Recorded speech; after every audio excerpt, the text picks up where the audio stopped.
앞으로 그 제2차 베이비 부모 세대 1964년부터 1973년 74년까지에 해당되는 연령들이 앞으로 11년간 이제 법정 정년 퇴직 나이인 만 60세까지 이제 도달한다고 합니다.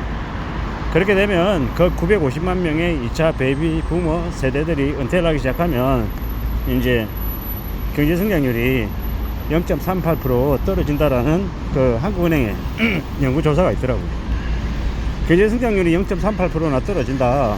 1964년에서 1973년에 해당되는 나이에 해당되는 사람들이 무려 11년 동안 이제 정년 퇴직을 하게 되면 어떤 일들이 벌어진다? 한국에 이제 엄청난 이제 노동 부족이 이제 일어난다라고 봐야 되는 거죠. 노동 부족 현상이. 그러면 이제 한국에 이제 경제에 엄청난 활력들이 많이 떨어진다. 이런 것들이 이제 예상이 되는 거고, 추정해 보건데 아마 앞으로 어쩌면 정년 연장이 아마 좀 더 활발하게 논의가 돼서 앞으로 이제 11년 사이에 정년이 만 60에서 만 65세나 아니면 정년이 없어지는 일이 아마 발생되지 않을까 라는 추정을 해봅니다. 그러면 이제 우리 사회에서 많은 이제 이견들이 있겠죠.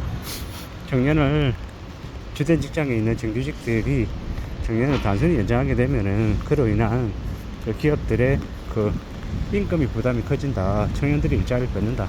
뭐 이런 얘기들이 되게 많을 텐데, 이제 시간이 지나면 지날수록 그런 말조차도 이제 유명무실해지지 않겠나라는 생각을 해봅니다. 왜냐, 2차 베이비 부모 세대들이 더 빠른 속도로 이제 은퇴를 하기 시작하면 그로 인한 공백을 지금 현재 이제 청년들로 못 메우거든요. 은퇴한 사람들의 수가 너무 많기 때문에 이제 그런 일이 벌어진다라고 저는 생각합니다. 앞으로 이제 우리가 맞이하게 되는 건 결국에는 노동력 부족이다. 노동력 부족. 그 노동력 부족을 이제 어떻게 이제 대응해 나갈지가 이제 고민인 거죠. 참 많은 생각들을 하며 살아야 됩니다. 쉽지 않은 거죠. 많은 어려움들이 아마 도사리고 있는 것 같습니다. 뭐 그 2차 베이비 부모 세대들의 은퇴만이 문제일까? 그렇지 않은 것 같습니다. 그 외에 보이지 않는 무수히 많은 것들이 너무도 많죠. 이제 한국의 경제가 저성장이 좀 더 고착화 될 거다라고 보면 맞을 것 같습니다.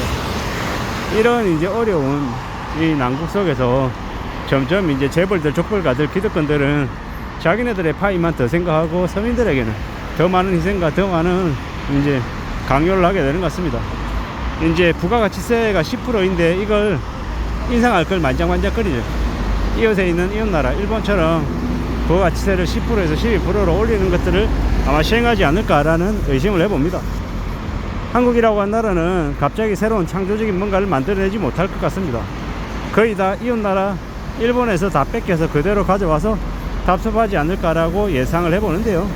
결국 그렇게 되면 이웃나라 일본의 기득권들처럼 이제 기득권들은 범죄를 저질러도 웬만한 것들은 기소당하지 않고 더 무소불위의 권력을 휘두르고 보통의 사람들, 저 하층민으로 전락시켜서 초양극화를 아마 만들어내려는 것 같습니다.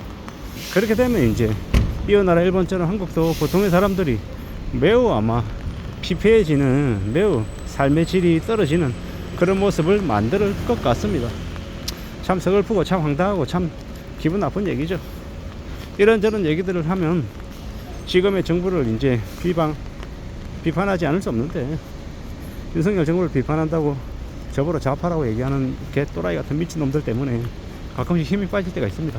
그래 니는 그래 윤석열 빨아주고 한동훈 빨아주고 그래 우파 잘 헤쳐먹어라, 이런 그런 쓰레기 같은 정신 상태가 걸러먹은 인간들 때문에 지금 현재 대한민국 경제가 요 모양 요 꼴이죠. 저는 그렇게 생각합니다. 민주당이 됐건 국민의힘이 됐건 잘못하고 있으면 비판할 수 있는 게 국민의 권리다 라고 생각합니다. 민주당도 싫고 국민의힘도 싫고, 정말로 좋은 건 국민을 위해서 올바른 정책을 펼치고 국민의 세금을 탕진하지 않고 국민들을 위한 정책을 펼치는 사람이면 그가 좌파이든 우파이든 극우든 극자든 가리지 않고 그를 지지할 생각입니다. 그들은 그게 그냥 국민된 마음 아니겠나라는 생각을 해봅니다. 이래저래 노동력 부족 국가가 이제 되는 게 이제 기정현실화되어 있는데, 지금도 여전히 기업들은 보통의 사람들을 계약직, 파견직 뭐 이런 걸로 계속 쓰려고 하고, 뭐 여러 가지 이제 노동력 부족 현상을 이제 커버하기 위한 그런 노력들을 아직도 보이고 있지 않은 것 같습니다. 노동력을 확보하기 위한 더 노력들을 보여야 되는데 되려 지금은 롯데 그룹 같은 거 보면은 롯데 유통그룹은 인력을 계속 줄여 나가고 있죠. 뭐 롯데온도 마찬가지고 롯데쇼핑도 그렇고 이래저래 계속 줄여 나가고 있습니다. 그런 것들을 볼 때 대한민국에 있는 대기업이나 아니면 무슨 말이 중소기업이나 여전히 직원들을 구성원으로 생각하고 동료로 생각하고 파트너로 생각하지 않고 언제든지 쓰고 버리는 부속품으로 생각하는구나, 부품으로 생각하는구나 라는 생각이 더 들더라고요. 앞으로도 아마 더 그럴 것 같습니다. 어떻게 생각하면 살아야 될까? 참 고민이 많이 들죠. 대한민국이라는 곳에서 살아가면서 정말로 쉽지 않은 거구나, 정말로 스스로 살아갈 방도를 스스로 길을 찾아가야 되겠구나 라는 생각을 더 하게 됩니다. 이런저런 여러 가지 생각들 속에서 살고 있는데 참 많은 고민들이 들죠.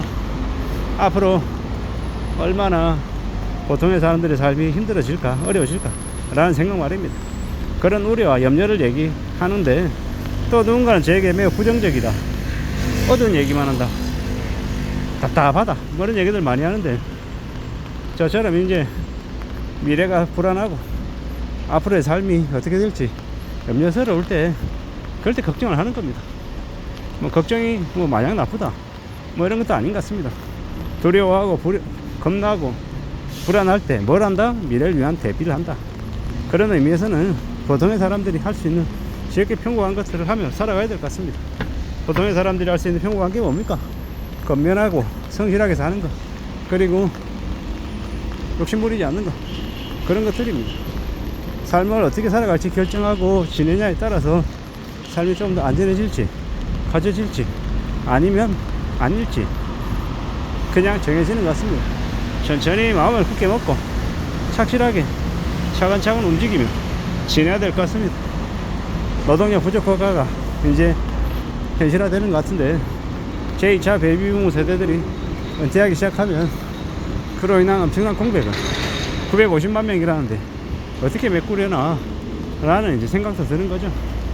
참 우울하기도 하고 염려스럽기도 하고 안타깝기도 하고 많은 생각들이 듭니다. 좀 더 우려하고 좀 더 염려하고 그런 노동력 부족 현상에 대해서 보통의 사람들에게 어떤 영향을 미칠지도 한 번쯤은 생각해 볼 필요가 있는 것 같습니다. 결국은 이제 과거하고 다른 새로운 이제 노동 환경들이 아마 열릴 것 같습니다. 어떻게 적응하고 어떻게 대처할지에 대해서 개개인들이 잘 생각해 볼 필요가 있는 것 같습니다. 이상입니다.